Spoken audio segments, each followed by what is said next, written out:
in our production room where we manufacture all the Kleinbell blocks of ice that we use to sculpt our ice and build the giant ice sculptures with. Each one of our machines manufactures 2 blocks of ice.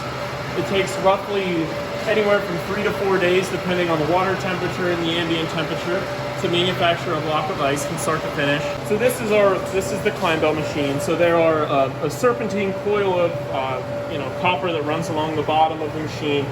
So the concept is that it freezes only from one direction. So it freezes from the bottom up, which allows this pump to circulate water, and only the purest water will freeze as it circulates. We're lucky here in Jeannette to have very clean tap water. A lot of guys have to run a lot of reverse osmosis and filtration systems and costly equipment, and we're lucky enough to have great tap water here. This particular Kleinbell here will be ready to harvest tomorrow. We will pull it out with a crane. We have a crane system here. These metal plates freeze into the block. We will pull it out with the crane, and where we will trim it with a chainsaw that we have so that it's perfectly square, and then it'll sit in the freezer. We usually like to give them a couple days in the freezer just to normalize, because they're really, really cold in the machine. They're too cold to carve. So they'll sit in the freezer for a couple of days before we're even ready to carve.